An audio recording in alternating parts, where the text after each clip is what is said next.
നമസ്കാരം കേട്ടാ. നമ്മുടെ ഫാദർ പോൾ തേലക്കാട്ടെന്ന് പറയുന്ന അച്ഛൻ്റെ ഒരു പ്രസ്താവന ഇറങ്ങിയിട്ടുണ്ടേ. അപ്പം അദ്ദേഹത്തിൻ്റെ അഭിപ്രായത്തിൽ ക്ഷേത്രങ്ങളുടെ സ്വത്തുകൾ ഇങ്ങനെ കുമിഞ്ഞു കുമിഞ്ഞു കൂടുകയാണ്. അതായത് സ്വർണമൊക്കെ ഇങ്ങനെ കുമിഞ്ഞു കൂടുകയാണ്. അപ്പം ഇതൊക്കെ എടുത്തിട്ട് പാവപ്പെട്ടവരെ സഹായിക്കണമെന്നാണ് അദ്ദേഹം പറയുന്നത്. അതൊക്കെ ഇവിടെ ഹിന്ദുക്കളങ്ങ് ചെയ്തോളും അച്ചോ. അതിനൊക്കെ ഇവിടെ ഹിന്ദുക്കൾ ഉണ്ടച്ചോ. അച്ഛൻ എന്തിനാണ് അച്ചോ ഇങ്ങനെ വല്ലാതെ വേവലാതിപ്പെടുന്നത്? എന്നാ പണിയാ അച്ചോ ഈ കാണിക്കുന്നത്? ഹിന്ദുക്കളുടെ ക്ഷേത്രത്തിന്റെ വരുമാനത്തിന്റെ കണക്കൊക്കെ രജിസ്റ്ററിൽ ഉണ്ടച്ചോ. ഹിന്ദുക്കളുടെ പണവും മറ്റും കൈയാളുന്നതിനും അത് കൈകാര്യം ചെയ്യുന്നതിനും വേണ്ടിയിട്ട് ദേവസ്വം ബോർഡ് എന്ന് പറയുന്ന ഒരു ബോർഡ് ഉണ്ടച്ചോ.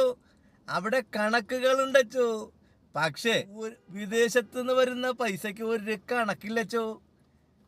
ഇതൊക്കെ ചോദ്യം ചെയ്യപ്പെടണ്ടേ അച്ചോ. അതായത് ഒട്ടിയ വയറും ഒട്ടിയ കവളും കാണിച്ച് കുറെ കുഞ്ഞുങ്ങളുടെ ഫോട്ടോയും എടുത്ത് അങ്ങോട്ടിട്ട് ജീവകാരുണ്യ പ്രവർത്തനം എന്ന രീതിയിൽ ഇറങ്ങിത്തിരിക്കുന്ന അച്ചോ.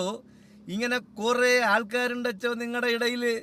അതിൻ്റെ ഒരു പങ്ക് ചില അച്ഛന്മാരും പാതിരികളും മറ്റ് ബിഷപ്പുമാരുമൊക്കെ കൈപ്പറ്റുന്നുണ്ടെന്നുള്ളത് ഈ സമൂഹത്തിൽ എല്ലാവർക്കും അറിയാമച്ചോ. ഹിന്ദുക്കളുടെ ക്ഷേത്രത്തിൽ വരുന്ന സ്വർണം ഭക്തജനങ്ങൾ സംഭാവന ചെയ്തതാണച്ചോ.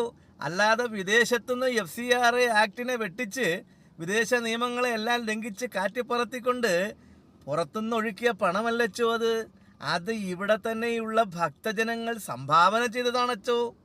അതിനൊക്കെ പ്രത്യേകിച്ച് കണക്കുണ്ടച്ചോ. ഹിന്ദുക്കളുടെ ക്ഷേത്രങ്ങളിൽ വരുന്ന സമ്പത്തും പണവും കൈയാളുന്നത് സർക്കാർ മേൽനോട്ടത്തിലാണച്ചോ. ഒട്ടിയ കവിളും കാണിച്ച് ഒട്ടിയ വയറും കാണിച്ച് നിരാലംബരായ കൊച്ചു കുട്ടികളുടെയൊക്കെ ഫോട്ടോയൊക്കെ കാണിച്ച് വിദേശത്ത് നിന്ന് വരുന്ന പണത്തിന് എവിടെയാ കണക്കുള്ളതച്ചോ, എത്രയാ കണക്കുള്ളതച്ചോ?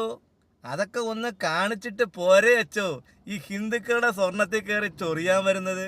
അപ്പോൾ അതിൻ്റെയൊക്കെ വരുമാനം പറ്റി ജീവിക്കുന്നവർക്ക് ഈ FCRA നിയമം വരുമ്പോഴുണ്ടാകുന്ന ആ ഒരു ബുദ്ധിമുട്ട് അതങ്ങോട്ട് പറയാതിരിക്കാൻ വയ്യല്ലച്ചോ. സർക്കാരിനെ കണക്ക് കാണിച്ചാൽ എന്താണ് അച്ചോ കുഴപ്പം? നമ്മുടെ രാജ്യത്തിന്റെ സുരക്ഷയ്ക്ക് വേണ്ടിയിട്ടല്ലയോ അച്ഛാ ഈ പറയുന്നേ? പിന്നെ ഹിന്ദുക്കൾക്കിടയിൽ ഇറങ്ങി മാത്രം നിങ്ങളുടെ ഒരു ജീവകാരുണ്യ പ്രവർത്തനമുണ്ടല്ലോ, അതങ്ങ് നാലായിട്ട് മടക്കി വച്ചാൽ മതി കേട്ടോ. ഇനി ആ ജീവകാരുണ്യ പ്രവർത്തനം ഇവിടെ വേണ്ട. നിങ്ങളുടെ ജീവകാരുണ്യ പ്രവർത്തനം ഇവിടെ വേണ്ട. അതിൻ്റെ സതുദ്ദേശം എന്താണെന്ന് ഈ നാട്ടിലുള്ള ഹിന്ദുക്കൾക്കൊക്കെ ഇപ്പോൾ ഏകദേശം മനസ്സിലായി.